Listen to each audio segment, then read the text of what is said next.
South ఇండియాలోనే biggest sorry store మన Varahi silks మన విజయవాడ ఎంజీ రోడ్లో ప్రారంభం.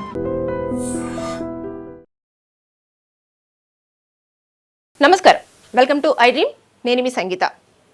హైదరాబాద్లోని చందానగర్ పోలీస్ స్టేషన్ పరిధిలో రాజేందర్ రెడ్డి నగర్లో నివాసం ఉంటున్న 9 సంవత్సరాల ప్రశాంత్ అనే వ్యక్తి స్కూల్ యొక్క ఐడి కార్డ్ ట్యాగ్ తోటి తను నివాసం ఉంటున్న ఇంట్లోనే బాత్రూంలో హ్యాంగ్ చేసుకొని చనిపోవడం జరిగింది. అసలు ఎందుకు చనిపోయాడు, దేనికోసం చనిపోయాడు అన్న విషయాలన్నీ కూడా దర్యాప్తు చేస్తున్నారు పోలీసు వారు.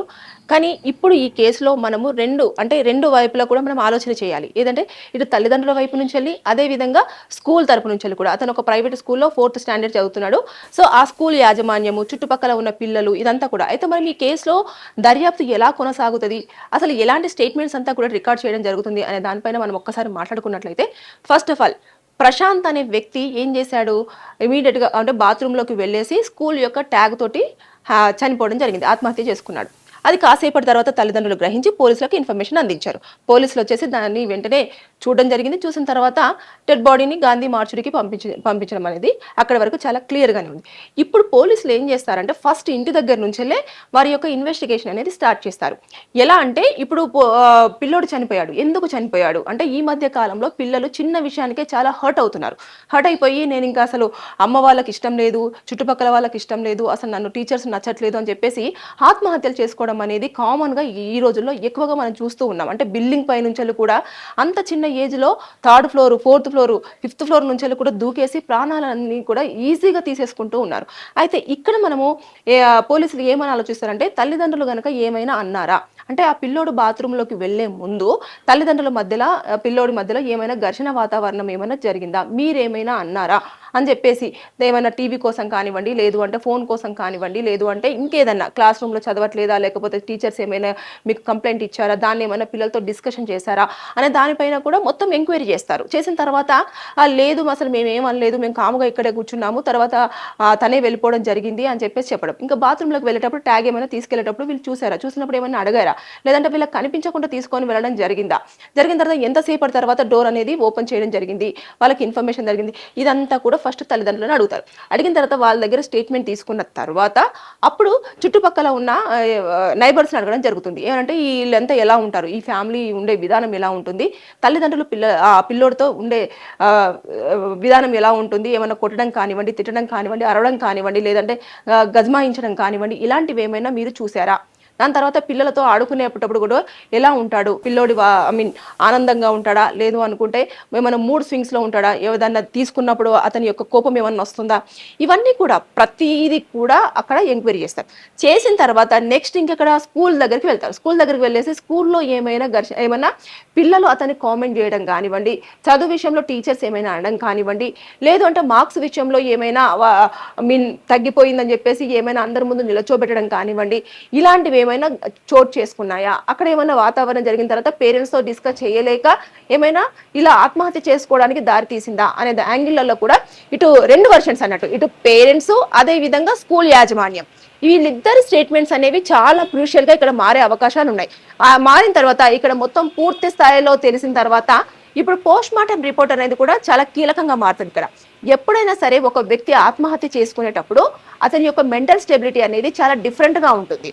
అది ఎలా ఉంటుందంటే కొన్ని సందర్భాలలో ఆవేశంగా తీసుకునేటప్పుడు మన యొక్క మైండ్లో ఉండే ఏవైతే ఉంటాయో నర్వ్స్ అవన్నీ కూడా చాలా డిఫరెంట్గా ప్రజెంట్ చేస్తాయి. దాంతోపాటు ఎప్పుడైతే హ్యాపీ మూడ్లో ఉన్నా, లేకపోతే సాడ్ మూడ్లో ఉన్నా, డిప్రెషన్లో ఉన్నా, లేకపోతే బాధలో ఉన్నా, ఇవన్నీ కూడా మనకు అక్కడ మైండ్ మీద చాలా రిఫ్లెక్ట్ అవుతూ ఉంటుంది. అయిన తర్వాత అప్పుడు ఆ సందర్భంలో ఖచ్చితంగా తెలిసే ఛాన్సెస్ ఉంటాయి.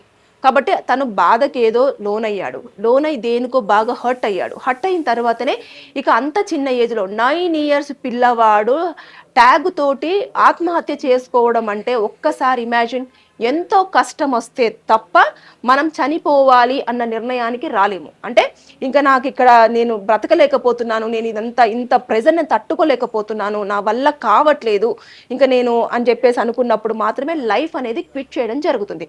అయితే ఇక్కడ ఈ 2 వర్షన్స్ వింటారు, పిల్లల వర్షన్ వింటారు, అక్కడ స్కూల్లో ఉన్న పిల్లల వర్షన్ వింటారు, వినిన తర్వాత ఇవన్నీ క్యాలిక్యులేషన్ చేసిన తర్వాత ఎవరు నిజంగానే ఏమీ అనలేదు ఆ పిల్లోని అనుకుంటేనేమో అతని యొక్క మెంటల్ స్టెబిలిటీ, ఇప్పుడు నేను చెప్పాను కదా పోస్ట్ మార్టం రిపోర్ట్లో వచ్చే ఆ యొక్క దాన్ని బట్టేసి దానిపైన అంచనా వేసి ఆ పిల్లోడి యొక్క మీన్ అంటే మూడ్ స్వింగ్స్ అనేవి ఎలా ఉంటాయి, ఆవేశంగా ఉన్నప్పుడు కానీ చిన్నదానికి కానీ రియాక్ట్ అవ్వడం కానీ, సో తను స్వతహాగానే ఇలా చేసుకున్నారు, ఎవరి ప్రమేయం లేదు, ఏదో చిన్న మాటకే హర్ట్ అయ్యాడని చెప్పేసి ఉంటుంది.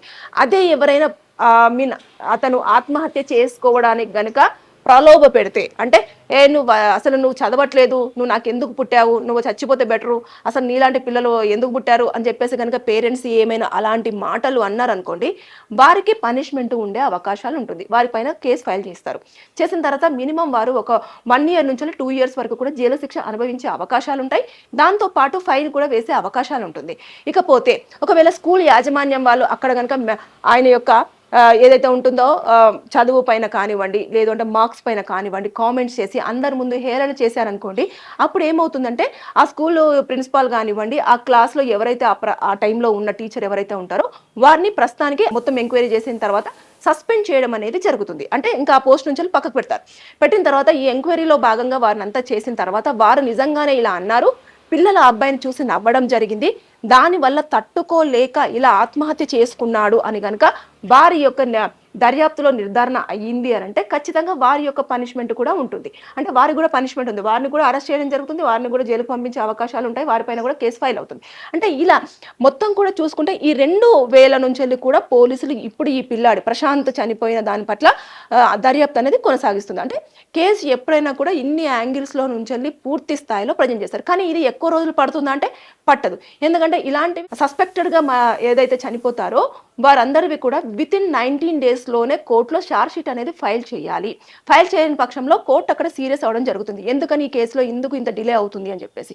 కాబట్టి ఈ దర్యాప్తు అనేది 2 versions నుంచి చాలా స్పీడ్గా చేయడం జరుగుతుంది. తర్వాత పోస్ట్ మార్టం రిపోర్ట్ కూడా చాలా కీలకంగా మారుతుంది. పేరెంట్స్ యొక్క స్టేట్మెంట్, స్కూల్ యొక్క స్టేట్మెంట్, చుట్టుపక్కల ఉన్న నైబర్స్, పిల్లల యొక్క స్టేట్మెంట్, ఇవన్నీ కూడా అందులో క్లియర్గా పొందుపరుస్తారు. ఛార్జ్ షీట్లో పొందుపరిచిన తర్వాత అప్పుడు ఇక్కడ ఏం జరుగుతుంది ఏంటి అనేది చాలా క్లియర్గా చెప్పిన తర్వాత ఒకవేళ నేను చెప్పిన 2000లో ఏమీ లేదు అంటే అది క్లోజ్ అయిపోతుంది. లేదు ఇలా జరిగింది అంటే వాళ్ళకు పనిష్మెంట్ ఉండే అవకాశం ఉంటాయి. ఏదేమైనా సరే కానీ పిల్లలు చిన్న విషయానికే చాలా హర్ట్ అవుతున్నారు కాబట్టి దయచేసి పిల్లలతో మాట్లాడేటప్పుడు కానివ్వండి, వారితో ఏదైనా అనేటప్పుడు కానివ్వండి, ఒకవేళ తొందరపాటులో మీరు అనేసినా సరే వాళ్ళని అబ్జర్వ్ చేయడం అనేది తల్లిదండ్రుల యొక్క బాధ్యత. అది ఇంట్లోనే జరిగింది. అక్కడ పేరెంట్స్ ఉన్నారు, ఆయన బాత్రూంలోకి వెళ్ళేసి ఆత్మహత్య చేసుకోవడం జరిగింది. అసలు ఎంత దారుణమైన సిచ్యువేషన్, తల్లిదండ్రుల సమక్షంలోనే చనిపోయినట్టుగా కూడా అక్కడ అయిపోయింది. కాబట్టి అంత కష్టపడి అన్ని నెలలు మోసి తర్వాత అంత పెయిన్స్ భరించి మరి పిల్లల్ని బయటికి తీసుకొచ్చిన తర్వాత 9 years వరకు పెంచిన తర్వాత ఒక ఆవేశంలో ఒక మాట అన్నప్పుడు మీరు ఆలోచించి అనండి. ఒకవేళ అనేసిన తర్వాతనైనా సరే వెళ్ళి బుజ్జగించే ప్రయత్నం చేయండి. అంతే తప్పించి ఇలా వదిలేశారంటే ఈ మధ్య కాలంలో పిల్లలు చాలా సెన్సిటివ్గా పెరగడం జరుగుతుంది. కాబట్టి వారి యొక్క మైండ్ అనేది చాలా డిఫరెంట్గా ఇమీడియట్గా ఇంకా నేను నా పేరెంట్స్కి అవసరం లేదు, నన్ను ఇలా తిట్టేశారు, వాళ్ళని ఎవరితోనో పోలుస్తున్నారు, వీళ్ళని అంటున్నారు అని చెప్పేసి వారు లైఫ్ని క్విట్ చేసుకోవడానికే చాలా ఆసక్తి అనేది చూపించడం జరుగుతుంది. కాబట్టి దయచేసి నేను చెప్పేది ఏంటంటే పేరెంట్స్ ఎప్పుడైనా సరే పిల్లల్ని కనిపెడుతూ ఉండండి. అంతేకాకుండా ఏదైనా మాట జారి కనుక వాళ్ళను ఆవేశంలో కానివ్వండి, ఎవరైనా ప్రలోభం అంటే అంటారు మీ పిల్లోడు ఏంటి ఇలా చేస్తున్నాడు, అలా చేస్తున్నాడు, మార్క్స్ రావట్లేదు, చదవట్లేదు, ఎన్నిసార్లు చెప్పినా కూడా మీ పిల్లోడికి ఎక్కట్లేదు అని చెప్పేసి అన్నారనుకోండి, నచ్చ చెప్పే ప్రయత్నం చేయండి. నాన్న ఇలా అంటున్నారు, మనం అలా పేరు తెచ్చుకోకూడదు, మనం ఇలా చదవాలి, ఇలా చదివితే మనకి ఇలాంటి జాబ్స్ ఉంటాయి, ఇలా ఉంటుందని చెప్పేసి వారికి అర్థమయ్యేలాగా చెప్పే ప్రయత్నం చేస్తే ఇలాంటి ఆత్మహత్యలు జరగకుండా ఉండే అవకాశాలు ఉంటాయి. So be careful. పిల్లల విషయంలో తల్లిదండ్రులు జాగ్రత్తగా ఉండాలని చెప్పేసి నేను ఈ వీడియోలో కోరుకోవడం జరుగుతుంది. Thank you.